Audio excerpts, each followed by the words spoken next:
have stated a million times that racism is not rooted in reality. And people will attempt to convince you that it is. They'll attempt to convince you that black people are doing something wrong and that's the reason that racists view us a certain way, right? But let me tell you about a video that I saw. And I didn't save the video, so y'all just got to take my word for it that it happened. If you don't believe me, oh well, right? So there was a non-black woman. She looked like a mestiza Hispanic, right? And this occurred in New York City. So she was going into her apartment at like 2 a.m. and there was a black man following her, right? And she happened to get into her actual apartment, right? Like into her unit in the nick of time. She shut the door right as this man was running up, right? And who knows what he was trying to do to her, right? So y'all, you know what? Y'all can guess how the comments look. I'm gonna go ahead and play the intro and then I'll let you know.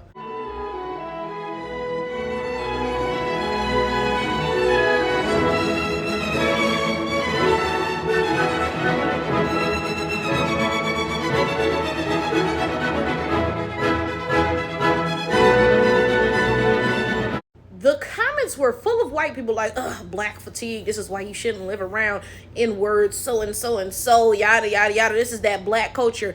And as a woman, I'm lost. I'm lost because, like, are you serious? Are you serious? You really just tried to pretend that black men are the only men in the world who are victimizing women? Like, are we, like, is this a joke here? Because, like, you can look at any corner in the world, choose any country, right? The United States, Germany, Mozambique, China, wherever. It can be on any continent you want it to be on, right?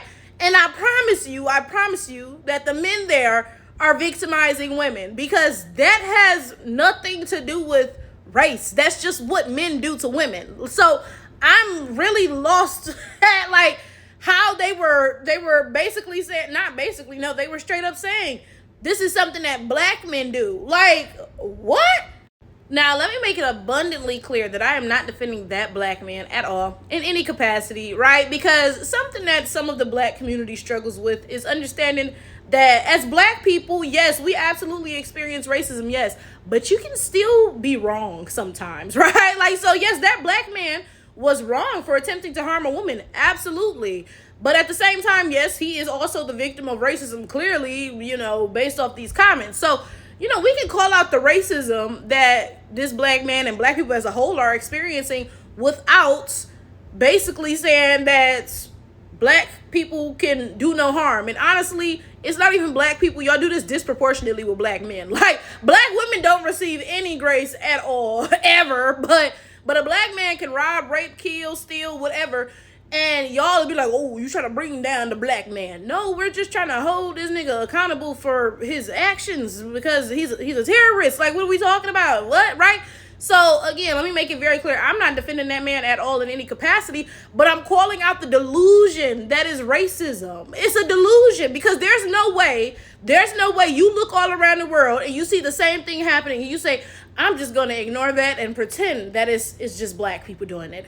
This is exactly what I mean when I say that racism is not rooted in any reality, right? Because non-black people will say that black people are violent, but then you look at their communities, and let's take white people for an example, right? White folks disproportionately make up murder-suicides, okay? One thing about white folks, they not just gonna kill themselves, they gonna kill their family, the dog, the neighbors, all that stuff, right? But you never see white folks sharing any of these statistics. Oh, no, absolutely not, right? All you see is them quoting some fake-ass statistic, 13% of the population, 50% of the violent crime, so and so, so.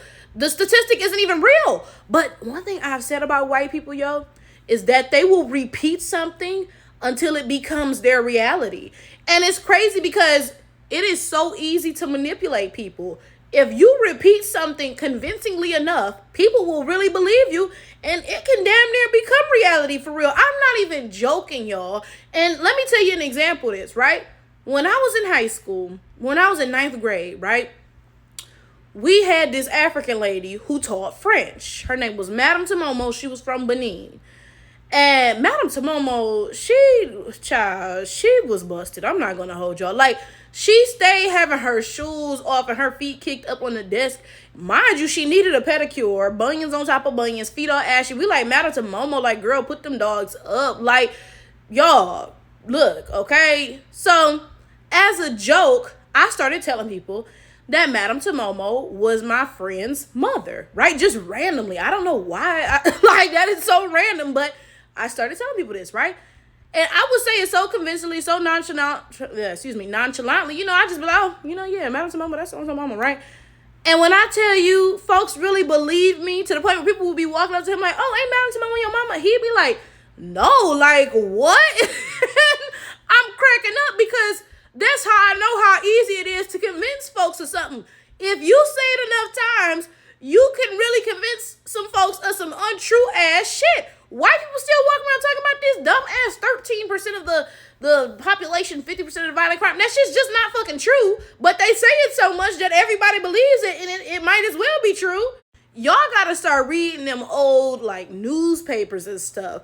When white lynch mobs would riot out on a black city and kill everybody there because they were upset about something stupid. Oh, this black guy whistled at a white woman. Oh, we just mad because they flourishing. We thought they needed us, right? They would ride out and kill everybody in the town, man, woman, and child. And then they write a bunch of newspaper articles talking about, oh my gosh, the blacks attacked us and we valiantly fought them off. Like, it was so scary, but we're so big and strong for defending ourselves.